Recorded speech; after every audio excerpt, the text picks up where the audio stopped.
Le culte de ce matin, le texte qui nous est donné, c'est dans Luc, le début de Luc 1 à 4 et puis 14 à 21. Plusieurs ont entrepris de composer un récit des événements qui se sont accomplis parmi nous, tels que nous les ont transmis ceux qui, dès le début, furent les témoins oculaires et sont devenus les serviteurs de la parole.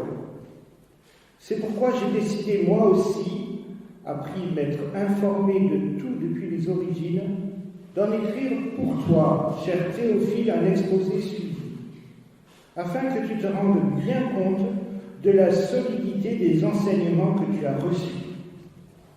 Et je vais prendre la suite dans ma Bible. Je ne voulais pas tourner les pages. Et là, ce sera dans la Louis II. 14 à 21. Jésus, revêtu de la puissance de l'Esprit, retourna en Galilée. Sa renommée se répandit dans tout le pays d'alentour. Il enseignait dans les synagogues et il était glorifié par tous. Il se rendit à Nazareth où il avait été élevé, et selon sa coutume, il entra dans la synagogue le jour du Shabbat. Il se leva pour faire la lecture. On lui remit le rouleau du prophète Ésaïe, et l'ayant déroulé, il trouva l'endroit où il était écrit « L'Esprit du Seigneur est sur moi. Il m'a oint pour annoncer une bonne nouvelle aux pauvres. Il m'a envoyé pour guérir ceux qui ont le cœur brisé, pour proclamer aux captifs la délivrance, aux aveugles le recouvrement de la vue, pour envoyer libres les opprimés, pour publier une année de grâce du Seigneur. » Ensuite, il roula le livre, le remit au serviteur et il s'assit. Tous ceux qui se trouvaient dans la synagogue avaient les regards fixés sur lui. Alors il commença à leur dire « Aujourd'hui, cette parole de l'Écriture que vous venez d'entendre est accomplie. » Jusqu'ici la lecture. On commence l'année avec Luc, chapitre 1, verset 1, et cette année, c'est le livre de Luc qui sera lu.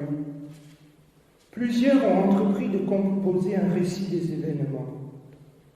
Et verset 14, chapitre 4, Jésus revient de son baptême et de la tentation avec la puissance de l'Esprit Saint. L'Esprit Saint, c'est la source intérieure de Jésus. Acte 1, verset 8, vous recevrez une force, dynamis, une dynamique en grec. Quoi donc? Pas les super-pouvoirs, mais la force de continuer de se relever malgré tout, la pensée de Dieu dans le cœur. Et ce que l'Esprit apporte en particulier, et dans ces temps difficiles, on l'a dit, c'est une paix, la paix de Dieu, une sécurité. J'aime bien ce commentaire de Noël Tesson dans la parole de Dieu pour chaque dimanche. Jésus a en lui un souffleur qui lui dicte tout ce qu'il fait dans la plus absolue liberté. Dictée et liberté, ça ne va pas forcément ensemble pour nous. C'est comme un professeur qui me dit ce qu'il faut faire, mais libre à moi de le faire ou de ne pas le faire, de progresser ou de ne pas progresser, de travailler, de ne pas travailler. Et plus j'écoute Dieu, plus j'obéis. Mieux je parle Dieu, le langage de Dieu. Plus je fais ce que le professeur de musique me dit de faire, mieux je joue. Jésus revient à Nazareth, son village, et comme à son habitude, il se rend à la synagogue. Il déroule le rouleau d'Ésaïe 61, « L'Esprit du Seigneur, l'Éternel est sur moi. L'Éternel m'a oint pour porter de bonnes nouvelles aux malheureux. » Il faudrait fermer les yeux et écouter cette parole qui nous fait du bien.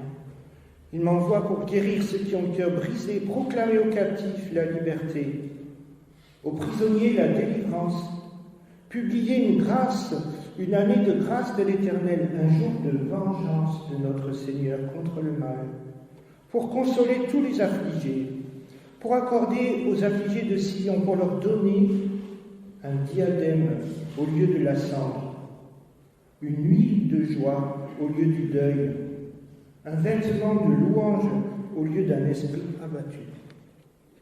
Alors, est-ce que tu connais l'année de grâce dans la Bible? On le trouve dans le livre du Lévitique, chapitre 25.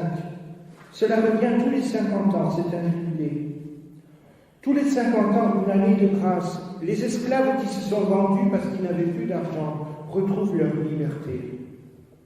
La propriété revient dans les familles. Si quelqu'un vend une propriété, un domaine, une maison, elle revient 50 ans après à la famille. C'est beau, hein? C'est pas dans notre loi aujourd'hui. Mais qu'est-ce que c'est beau, qu'est-ce que c'est puissant. Jamais personne, jamais une famille sera déshéritée. Une tribu sera déshéritée. Quand on vend, c'est pour un temps, pour 50 ans. Ou moins si on vend la 49e année. Et la terre est en jachère. La 50e année, les terres aussi se reposent. Elles sont en jachère. Toute une présentation dans le texte de Jésus en mouvement. Il se lève, on lui présente le livre, il l'ouvre, le déroule, le referme, le rend au servant et s'assoit. C'est la première prédication de Jésus-Christ. Tous les yeux sont sur lui. Puis vient le commentaire en une seule phrase très courte. C'est bien l'homélie ou la prédication la plus courte jamais entendue. Aujourd'hui, cette parole est accomplie. Quel modèle de concision et quelle efficacité! En vérité, vous avez là le discours-programme de Jésus, tout ce qu'il va faire, ce qu'il fait. Moi non plus, je ne te condamne pas, dit Jésus à la femme pécheresse, mais suis-moi. Souviens-toi du baptême de Jésus. Ça se passe de l'autre côté du Jourdain, de sorte qu'il va falloir traverser le Jourdain à nouveau pour rentrer en Israël. Jésus est ce nouveau Moïse qui me conduit à la maison du Père.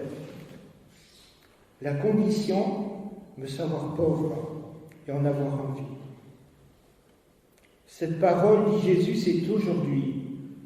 Pourtant, le monde continue d'aller mal. Mais au milieu des situations impossibles de la vie, Dieu apporte la libération. En Luc, tu entends plusieurs fois ce mot « aujourd'hui ». Aujourd'hui, il vous est né un sauveur. Aujourd'hui, le salut est entré dans cette maison quand Jésus rentre chez Zachée. Aujourd'hui, tu seras avec moi dans le paradis. Alors, impossible de dire hier c'était mieux. Vivement demain, Jésus nous donne rendez-vous aujourd'hui. Hébreux 3, 7, c'est pourquoi, selon ce que dit le Saint-Esprit, aujourd'hui, si tu entends sa voix, n'endurcis pas ton cœur. Hébreux 4, 7, Dieu fixe de nouveau un jour appelé aujourd'hui, en disant, comme il l'avait dit avant, aujourd'hui, si vous entendez sa voix. Verset 11, empressons-nous donc de rentrer dans ce repos, dans cette présence du Christ, tellement apaisante. Je me rappelle le poème de Thérèse. Ma vie n'est qu'un instant, une heure passagère. Ma vie n'est qu'un seul jour qui m'échappe et qui fuit. Tu le sais, ô mon Dieu, pour t'aimer sur la terre, je n'ai rien qu'aujourd'hui. Oh, je t'aime, Jésus, vers toi mon âme aspire. Viens régner dans mon cœur, donne-moi ton sourire, rien que pour aujourd'hui. Et l'aujourd'hui de Jésus, c'est l'éternité. Cette parole, dit Jésus, c'est aujourd'hui. Et moi, est-ce que j'ose dire cette parole de l'Écriture, c'est aujourd'hui qu'elle s'accomplit en Jésus-Christ. Saint Irénée de Lyon a dit « La gloire de Dieu, c'est l'homme debout. » Et Jésus est venu pour relever. Qui sont les prisonniers d'aujourd'hui? Les esclaves de la peur et des addictions. Qui sont les aveugles? Ceux qui n'osent pas par crainte de lever les yeux. Ceux qui ont une vision des choses déformées. Qui sont les opprimés? Tous les rejetés d'une société de compétition. Question, ce aujourd'hui de Dieu, comment le faire connaître? Chaque fois que la parole est proclamée avec foi, elle est proclamée dans l'Église, c'est une puissance. Il faut qu'elle soit proclamée à l'extérieur de l'Église. Et par exemple, Saint Luc, comme je viens de le lire, en la disant, cette parole, en la racontant, il la rend présente, actuelle. Les envoyés, ce ne sont pas des êtres supérieurs. Heureux ceux qui se savent pauvres, dit Jésus. Il faut avoir été malade pour parler de guérison. Allez de toutes les nations. L'Esprit nous envoie pour porter la bonne nouvelle, la libération, pour soigner, pour prendre soin. L'Église a peut-être un peu trop vite abandonné les œuvres. C'est peut-être ce qui explique en partie la perte de vitesse des églises, quand elles annoncent le message à l'intérieur de l'Église, mais qu'elles ne sortent pas dehors. Rappelons ici les origines du méthodisme, au XVIIIe siècle, à l'époque de la crise industrielle en Angleterre, de la fermeture des mines. John Wesley, un révérend anglican, se lève, il prêche sur les terrils, il va parler aux personnes dans la difficulté. Rappelons-nous ici, dans la région de la Fondation Paulin, de la famille, à Lézan, la Gerbe, à Saint-Hippolyte-du-Fort, l'Institut Paul Bouvier, le centre de rééducation de l'ouïe et de la parole, tout cela fondé par des chrétiens. Rappelons aussi l'armée du salut, soupe, savon, salut. Et pas seulement la proclamation de l'Évangile, mais soupe, savon. Alors, quelle œuvre, quelle action sociale pour aujourd'hui? Pouvoir s'approcher de quelqu'un en lui disant « Sais-tu que tu peux vivre une autre vie que celle-là? Il y a un autre horizon que le tien. » Il faut donc s'intéresser à la personne, la connaître un peu pour pouvoir lui dire ces mots. « Sais-tu qu'il y a quelque chose de mieux pour toi ?» Question alors pour notre Église d'Ambuse. Qu'est-ce que nous pouvons faire qui est à notre portée? Et Dieu te sert des petites choses. Un groupe de jeunes, amen. Et il y a des besoins. On voit qu'il y a des familles divorcées et des enfants qui ont besoin de trouver les autres enfants. Il y a une forte demande. À cause de la Covid, nous n'avons pas pu aller au bowling comme il était prévu à Alès. Mais les enfants se sont plaints, ils étaient déçus. Et là, Florence, ma femme, est avec les enfants. On est un petit nombre, mais c'est important. J'ai vu à Saint-Hippolyte-du-Fort, c'était étonnant, une petite fille, et Eliette est témoin aussi, qui est venue, parce que c'est elle qui a demandé. Un jour, sa grand-mère, c'était Manon Joyer, je crois, sa grand-mère est venue à l'église, elle a dit « Ma petite fille que je garde voudrait venir au catéchisme, parce que sa copine de l'école va aussi au catéchisme. » Ça peut venir par les petits-enfants. Et à Andus, ça vient aussi par les grands-parents ou arrière-grands-parents. Et ainsi, un petit enfant nous est confié. Cela aussi peut être un groupe de visiteurs et de visiteuses, prendre soin. Pas seulement annoncer la parole dans l'église, prendre soin. Un groupe de visiteurs, visiteuses, qu'est-ce qu'ils accourent? C'est chacun qui prend un engagement de visiter sur une période de 1 mois une famille, une personne. Sur 1 mois, il y a du temps, il y a de la place. Et puis un retour à l'église en groupe de visiteurs, visiteuses pour prier, échanger les nouvelles, parler des besoins. Ça, c'est une chose possible. Un groupe de randonnée. Alors avec ma femme, nous n'avons pas d'enfants, mais nous allons promener. Hier, nous sommes allés promener parce qu'il y avait du soleil, aujourd'hui aussi il y a du soleil. Nous sommes allés promener sur la voie du chemin de fer, pas ici directement parce qu'il y a de l'ombre, à partir de la Madeleine. Alors moi, je vais mettre des feuilles sur une table à la circulicule. Si vous avez envie de randonner avec nous, mettez votre nom et votre téléphone portable. Ça se passe souvent dans l'instant, un rayon de soleil, on s'en va.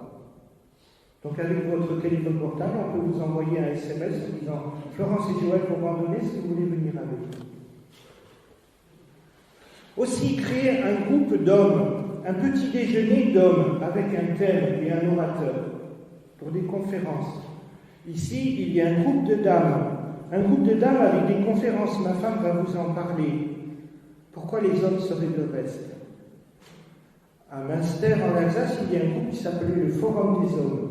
Pourquoi pas un Forum des hommes avec quelque chose de pas trop lourd au début, un conférencier, une rencontre une fois par trimestre. C'est pas trop difficile de trouver un conférencier une fois par trimestre. Autour d'une tasse de café et des biscuits, pourquoi pas? En tout cas, le besoin de lien social est très fort. Il est très important après une période de confinement. Et puis, pour lutter contre l'isolement, toutes sortes de possibilités, et je suis sûr que vous avez des idées. Venez me voir pour en parler. L'aujourd'hui de l'Évangile se réalise quand je permets à chaque homme, à chaque femme de vivre debout en homme libre. Et ce n'est pas moi qui le réalise, c'est le Seigneur. L'aujourd'hui de l'Évangile s'accomplit lorsque l'espérance peut poindre dans la vie des exclus, lorsque Jésus est présent dans nos visites, dans nos rencontres, dans nos conversations, dans ce que je dis et dans ce que je fais. Amen.